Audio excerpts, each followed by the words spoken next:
Il y a un dicton strasbourgeois qui dit à peu près ceci. À la Saint-Vivien, quand les arbres sont en fleurs...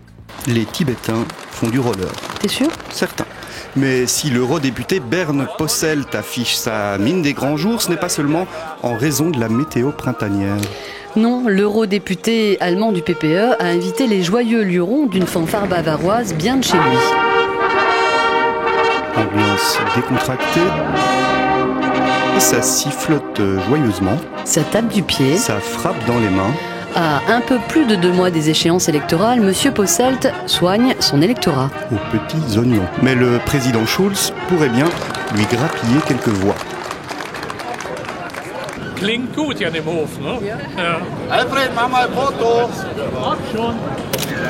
Ah, vu comme ça, c'est sûr, l'Europe fait rêver. En Ukraine aussi, le rêve européen a repris de la vigueur, mais pas nécessairement pour la qualité du folklore bavarois. De retour de Kiev, Karima Deli témoigne. Je me suis rendu compte à quel point, hors des frontières de l'Union européenne, l'Europe fait encore rêver. Nous sommes dans un espace européen qui a un acquis fondamental, c'est la paix. Et un espace dans lequel eux regardent parce que eux, ils ont besoin de ce que nous avons, nous, des règles. Slava Ukraine. Nous allons utiliser toute la force que l'Union européenne a, politique, diplomatique, économique, et tout doit être sur la table pour isoler la Russie et pour soutenir le peuple ukrainien. L'Europe ne peut pas admettre que la Russie se goinfre la Crimée comme ça.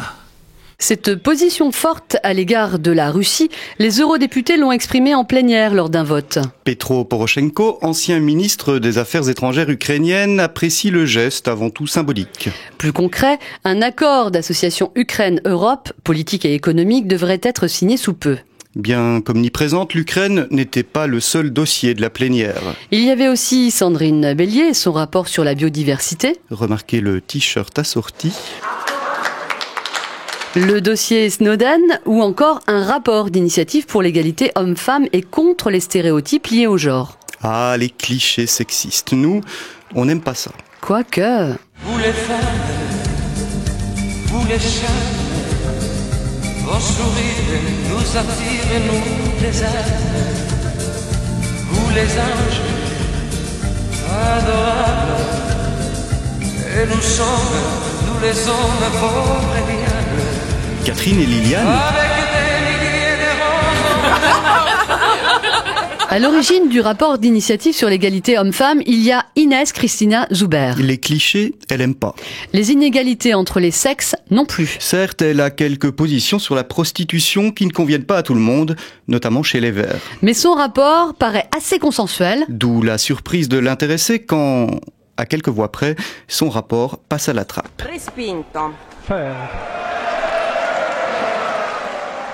Ce n'est pas vraiment une surprise, le très conservateur et très eurosceptique Nigel Farage a voté contre. Ces arguments valent leur pesante cacahuète.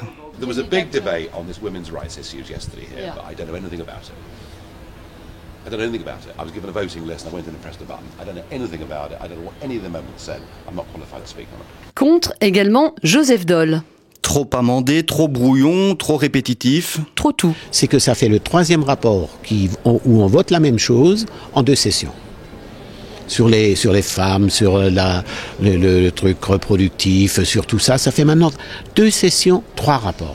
Donc les gens disent, ok, soyons sérieux. Plus surprenant, José Bové. Lui et une forte majorité des Verts se sont abstenus. Enfin, pas vraiment. Oui, ou alors sans vraiment s'en rendre compte. On ne sait pas. Voilà, donc pas mal de gens ont modifié dans les minutes qui ont suivi, mais c'était trop tard. Voilà, c'est pour ça qu'on se retrouve avec plein d'écolos qui sont cochés. Non, pas abstention. Si, abstention. De l'avis général, le rapport de l'eurodéputé Zuber ne restera pas comme un chef-d'œuvre de concision et de cohérence. Mais fallait-il pour autant le rejeter ? Ce n'est pas l'avis de Michel Strifler, la seule élue PPE française à avoir approuvé le texte. J'ai l'impression que le PPE les conservateurs deviennent de plus en plus conservateurs. Et ils ont peut-être profité du côté fouillu de ce rapport pour le rejeter. Ce rapport est fouillu. Ah oui, je cherchais le mot. Bernadette Vergnaud n'en pense pas moins, mais tout de même, rejeter un texte sur l'égalité homme-femme... C'est symboliquement très grave. Enfin, pour moi, je trouve que c'est particulièrement catastrophique. encore à une période où dans 2 mois on va voter sur les listes européennes et où les citoyens vont se dire tout compte fait, l'Europe fait un peu n'importe quoi. Et une Europe qui fait n'importe quoi, c'est tout bénef pour les nationalistes et eurosceptiques de tout poil, bien décidés à froisser le projet européen. Quentin Dickinson, le monsieur Europe du groupe Radio France, a des fourmis dans les jambes. On ne peut pas rester éternellement observateur quand on voit que les choses vont mal. Oui, je prends un risque politique et un risque professionnel. Quentin Dickinson, interrogé par un journaliste, c'est un peu le monde à l'envers. Mais l'homme a changé de casquette. Il est désormais second sur la liste UDI Modem du Grand Est. Pour lui, 2 inconnus. Sera-t-il élu ? C'est pas gagné. Et dans quel groupe politique européen pourrait-il siéger ? Entre les libéraux de Guy Verhofstadt et les démocrates chrétiens de Joseph Daul, le cœur des centristes balance. Alors, il est un tout petit peu tôt encore pour le dire parce que le débat n'a pas eu lieu chez nous, mais il y a une forte tendance pour aller siéger avec les libéraux. À un peu plus de 2 mois des élections, le Parlement européen est bien décidé à mobiliser les électeurs. Tous les électeurs, ouvrières, chefs d'entreprise. Triche, joli nom pour un patron. Jolie étudiante, la famille Ikea. Chaussettes sandales, la classe. Les artistes de tendance métallo-hipsters. Omar Sy et François Cluzet. Et même Captain Igloo. Bref, tout ce que l'Europe compte d'hommes et de femmes en âge de voter.